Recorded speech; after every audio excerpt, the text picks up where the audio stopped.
Oke, Assalamualaikum warahmatullahi wabarakatuh. Untuk narasumber kedua, saya juga telah mempersiapkan teman saya. Boleh perkenalan dulu, Mbak?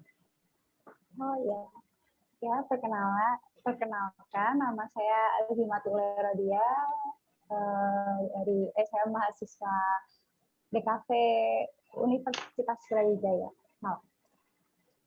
Oke, Mbak Azimatul.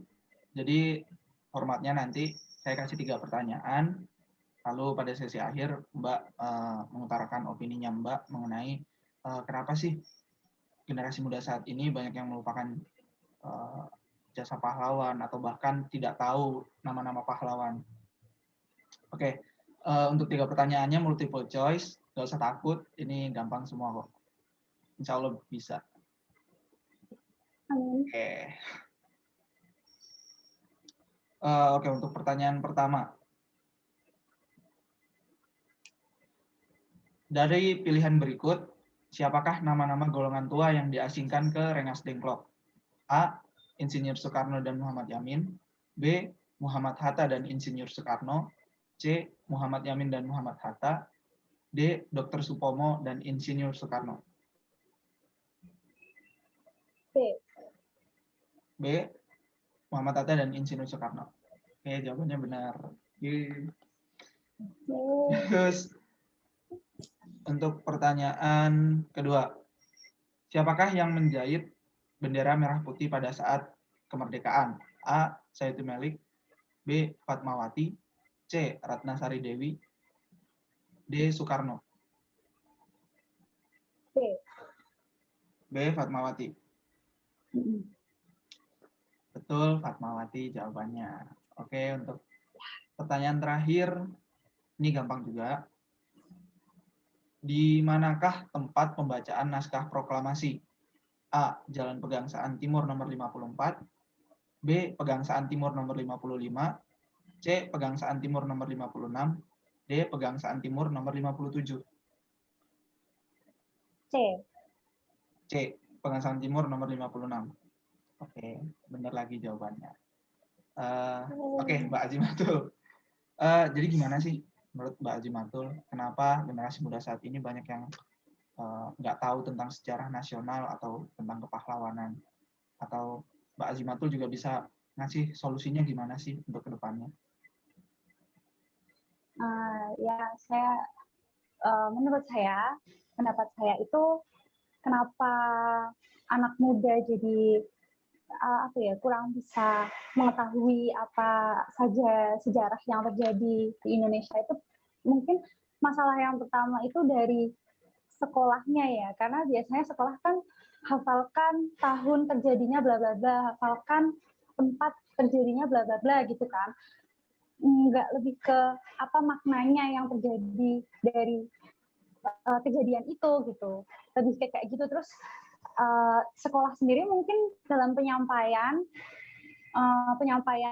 sejarahnya itu tuh kurang menarik gitu, kayak cuman ya udah cuman bacain teks aja gitu, kayak sesuai teks doang gitu. Padahal mungkin kan lebih enak kalau kayak misalkan orang zaman dulu gitu yang nyeritain misalkan ayahnya gitu kan, ayahnya itu udah pernah ikut perang misalkan kayak gitu, terus si ayah ini cerita ke anaknya, terus anaknya cerita ke anaknya gitu kan, bahasanya akan lebih enak gitu, kayak pengalaman, ini beneran terjadi loh misalkan kayak gitu kan gitu. Jadi mungkin itu anak-anak zaman sekarang tuh kayak ngerasanya itu tuh cuma pelajaran doang gitu loh, aku nggak perlu beneran ngerti apa yang terjadi kayak gitu. Dan mungkin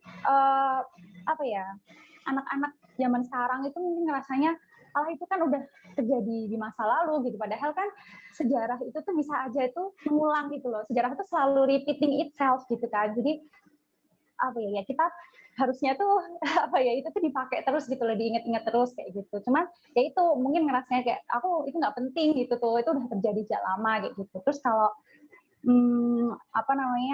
solusinya gitu mungkin tuh ya pertama kalau dari guru itu harus bisa menyampaikannya itu lebih lebih fun gitu kan, lebih gimana caranya misalkan kalau dulu tuh pernah waktu SMA tuh guru sejarahku itu ngajak kita diajak ke kayak ke taman gitu kan, ke taman sekolah gitu. Terus di situ kita pura-puranya sebagai tokohnya. Nah kan kalau kayak gitu kan kita akan, oh apa sih sebenarnya yang terjadi gitu kan. Kita pura-pura jadi tokohnya, ya kita tetap sambil baca buku gitu, nggak menghafalkan apa yang terjadi gitu kan. Cuman kan itu bikin oh fun gitu, oh ya bikin ngerti gitu kan. Jadi gitu, jadi bikin apa ya, ya mungkin itu yang bikin lebih paham dan lebih ngerti apa yang terjadi di masa itu gitu. Kalau buat temennya, sejarah itu bisa dipakai buat konten kreatif gitu. Misalkan dibikin video-video yang kayak apa sih?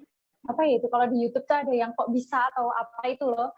Itu kan dibikin misalkan infografik gitu atau video-video animasi gitu itu kan terutama ya kita anak DKV ya, itu kan bisa dipakai sejarah itu tuh bisa diambil ceritanya untuk dibikin animasinya atau apa misalkan kita bikin filmnya 3D gitu or something gitu misalkan kayak gitu kan itu kan akan membuat oh ini loh sejarah itu kayak gini gitu atau mungkin bisa jadiin meme tapi meme-nya tetap yang respectful ya jangan yang misalkan kayak ngejekin pahlawan gitu apalagi kan ini kan urusannya pahlawan ini udah menyelamatkan Indonesia lah kayak gitu kan masa iya kita mau disrespect ke mereka kayak gitu kira-kira gitu.